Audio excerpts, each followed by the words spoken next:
नमस्कार दोस्तों, स्वागत है आप सभी का। आज हम आपके समक्ष प्रस्तुत कर रहे हैं श्री हरिशंकर परसाई की प्रसिद्ध रचना निठल्ले की डायरी का दूसरा अध्याय, शिव शंकर का केस। तो आइए बिना देर किए हास्य और व्यंग से भरी हुई इस अनोखी दुनिया में कदम रखते हैं। सुनिए निठल्ले की डायरी का अध्याय 2, शिव शंकर का केस। निठल्ला सुबह उठा तो कल का संकल्प याद आया। खुद चाहे कुछ न करूं, पर दूसरों के काम में दखल जरूर दूंगा। लोग अपने काम में दखल नहीं देने देते जब तक आप उनका भला न करने लगें। दखल देने के लिए भला करना जरूरी है। मैं भला करने के लिए व्याकुल हो उठा। बाहर निकला तो चबूतरे पर काका पालथी मारे बैठे दिखे। काका एक आंख बंद करके बड़ी एकाग्रता से मूंछ के सफेद बाल उखाड़ने की कोशिश कर रहे थे। एक झटका बाल को देकर उन्होंने चुटकी देखी और बोले, हस साला, बच गया। वे फिर एक आंख बंद करके चुटकी में बाल को पकड़ रहे थे कि सड़क की तरफ उनकी नजर गई और वो दूसरे काम में लग गए। ए लड़के, कुत्ते को पत्थर क्यों मारता है? वह काट खाएगा ना। अरे इधर साइकिल क्यों टिकाते हो? यह चबूतरा है कि साइकिल स्टैंड? मेरी तरफ देखा, बोले, कहां चल दिए? मैंने कहा, काका, मैंने तय किया है कि दूसरों का भला करूंगा। काका बोले, और अपना भला कब करोगे? अरे जो अपना ही भला नहीं कर सकता है वह दूसरे का भला क्या करेगा? वह जानता ही नहीं है कि भला क्या होता है। देखता नहीं है जितने जनता के सेवक हैं सबके घर भरे हुए हैं। क्यों क्यों माल बटोर रखा है उन्होंने? इसलिए कि अपने पास धन होगा तभी यह समझ में आएगा कि धन का क्या महत्व है, और तभी निर्धन जनता की हालत सुधारने की स्फूर्ति पैदा होगी। मैंने कहा, मगर मैंने तो सुना है कि अपना सर्वस्व त्याग कर दूसरों का भला किया जाता है। काका बोले, गलत सुना है तूने। तूने सुना होगा पर मैंने तो देखा है। सेवक जी को जानता है, जिनकी चौक में तिमंजिली इमारत बनी हुई है। आजादी के लड़ाई के जमाने के नेता हैं वे।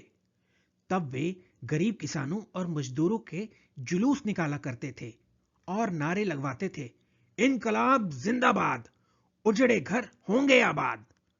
अब एक दिन किसान मजदूरों ने उन्हें घेर लिया और कहा, सेवक जी, आप हमसे नारा लगवाते थे, इनकलाब जिंदाबाद, उजड़े घर होंगे आबाद। तो इनकलाब हो गया, मगर हमारे घर तो वैसे के वैसे ही हैं। वैसे ही गंदे झोपड़ों और कमरों में हम अब भी रहते हैं। सेवक जी ने शांति से बात सुनी और कहा, अरे तुम लोगों को बड़ी गलतफहमी हो गई। वह नारा तो मैंने अपने घर के बारे में लगवाया था, और तुम देख ही रहे हो कि मेरा वह तिमंजिला मकान खड़ा हो चुका है। तुम क्या समझे कि वह नारा तुम्हारे घरों के बारे में था? तो हातिम साहब, पहले अपना, बाद में दूसरों का। भगवान ने अपने लिए पहले गरुड़ का इंतजाम कर लिया, तब मनुष्य की सवारी के लिए घोड़ा बनाया। तब कहीं अभी हाल ही में 40 साल पहले आदमी को हवाई जहाज बनाने दिया। तुम शायद यह विश्वास करते हो कि कबीर महात्मा थे, त्यागी थे। वे खुद भूखे रह जाते थे पर दूसरों को खिला देते थे। तुम उन्हें समझे ही नहीं।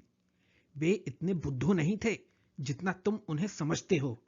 उनका दोहा है, साईं इतना दीजियो जामे कुटुंब समाए, मैं भी भूखा ना रहूं साधु ना भूखा जाए। जरा गौर करो, कितनी चालाकी से भरा दोहा है यह। पहले तो उन्होंने कुटुंब का इंतजाम कर लिया, फिर अपना, मैं भी भूखा ना रहूं, और इसके बाद बचे तो साधु भूखा ना जाए। अपने और परिवार के बाद उन्हें साधु की याद आई, और तुम कहते हो वो खुद भूखा रहकर दूसरों को खिलाते थे। काका ने फिर एक आंख बंद की और सफेद बाल को चुटकी में पकड़ा। मैं उनकी व्यस्तता का फायदा उठाकर वहां से खिसक लिया। सोचा, इस मोहल्ले में सबसे असहाय वह मौसी है जो बूढ़ी हैं, बीमार हैं और अकेली हैं। उनका भला करना चाहिए। मैं मौसी के घर पहुंचा, पुकारा, मौसी। मौसी कड़कड़ाई, कौन है रे?" मौसी ज्यों त्यों बूढ़ी और बीमार होती गई हैं, त्यों त्यों निर्मम और कर्कश होती गई हैं। ममता भी शक्ति के साथ चलती है। निर्बल का क्या प्रेम, क्या ममता और क्या सहानुभूति।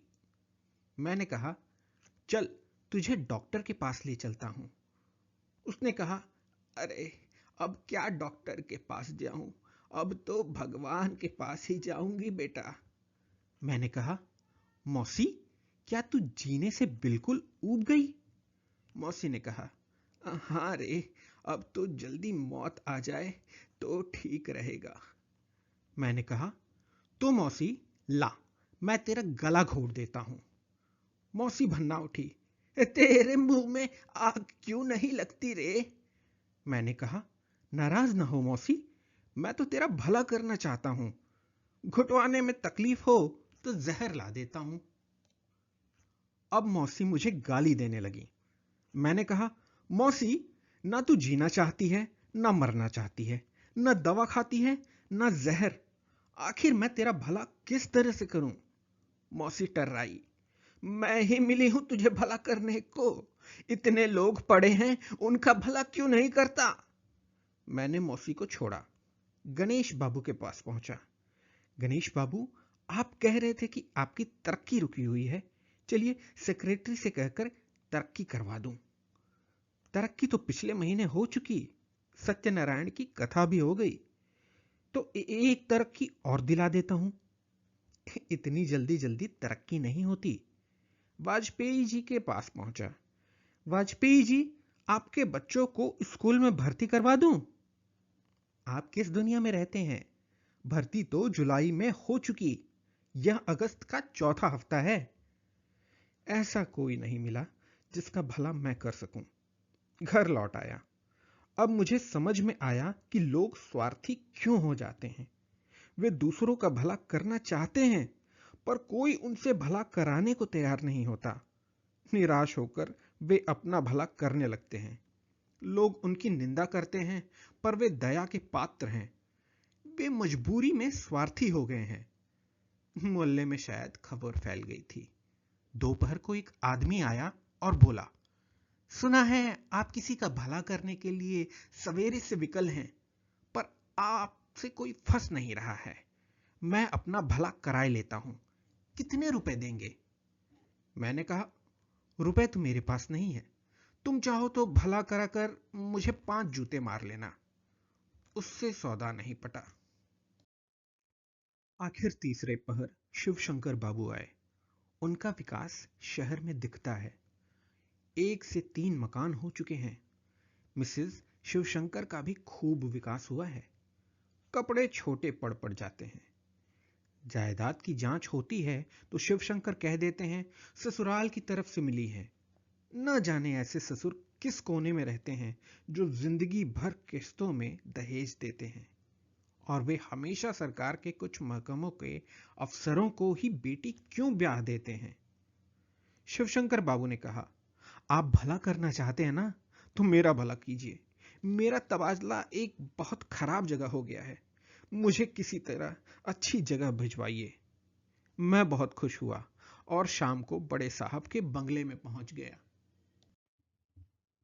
साहब लॉन में खड़े थे, दोनों हाथ पतलून की जेब में डाले थे। मैंने पूछा, आप लोग पतलून की जेब में हाथ डाले क्यों रहते हैं? साहब ने कहा, हाथ इतने गंदे होते हैं कि उन्हें छिपाए रहते हैं। वे डूबते सूरज को इस तरह देख रहे थे जैसे वह उनका चपरासी हो।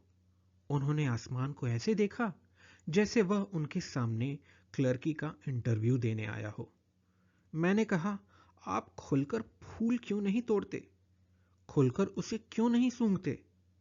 साहब ने जवाब दिया, कई सालों का ऐसा अभ्यास पड़ गया है कि अपने ही बगीचे का फूल तोड़ते जी धड़कता है। कैसा लगता है? ऐसा लगता है जैसे पौधे से घूस ले रहे हैं। उनके मुख पर चौकस मुस्कान आ गई।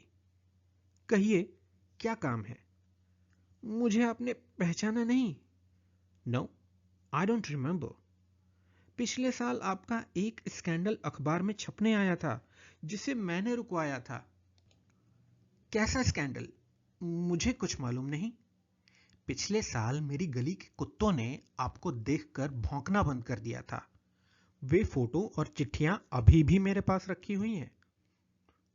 अब उन्होंने मुझे एकदम पहचान लिया। फिर चेहरे पर मीठी मुस्कान आ गई। उपदेश: अगर चाहते हो कि कोई तुम्हें हमेशा याद रखे, तो उसके दिल में प्यार पैदा करने का झंझट ना उठाओ। उसका कोई स्कैंडल मुट्ठी में रखो, वह सपने में भी प्रेमिका के बाद तुम्हारा चेहरा देखेगा। उन्होंने हाथ मिलाया, मेरा नाम बताया, अपने पास कुर्सी पर बैठा लिया। चेहरे पर फिर मुस्कान। चौकस। 1/100 किलोमीटर का भी फर्क नहीं। चश्मे की तरह पहनी हुई। मैंने पूछा, यह किस दुकान पे मिलती है?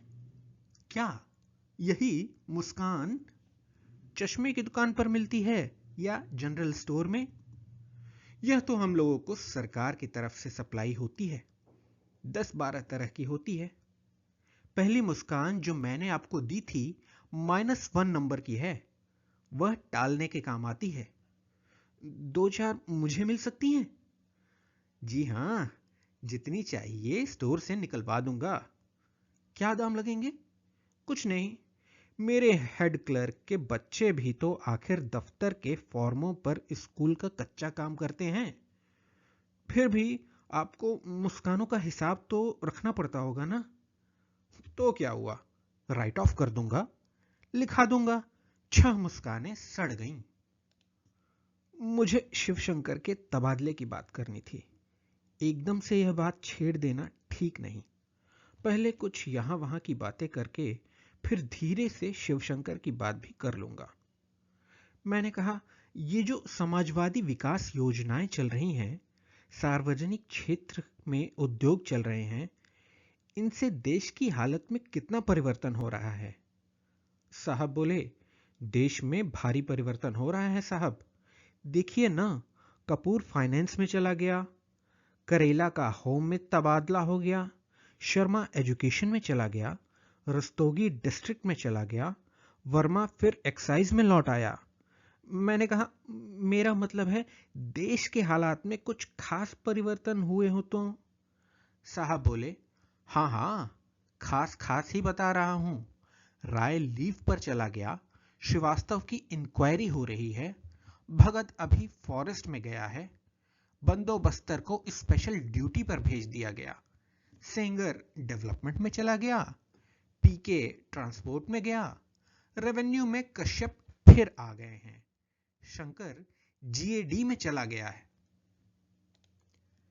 मैंने और निश्चित सवाल किया, इस बीच देश के हालत में कुछ सुधार हुआ है?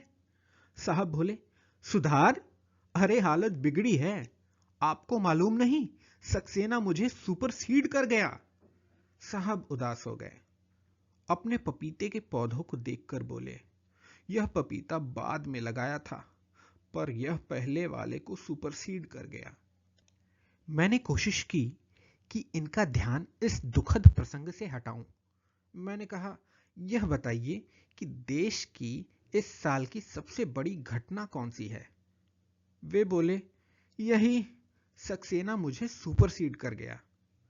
उन्हें सुख देना मेरे वश की बात नहीं थी। आखिर मैंने शिवशंकर के तबादले की बात की। साहब ने कहा, कहां तबादला कर रहे हैं? फला जगह सीएम का भांजा है, फला जगह ईएम का साला है।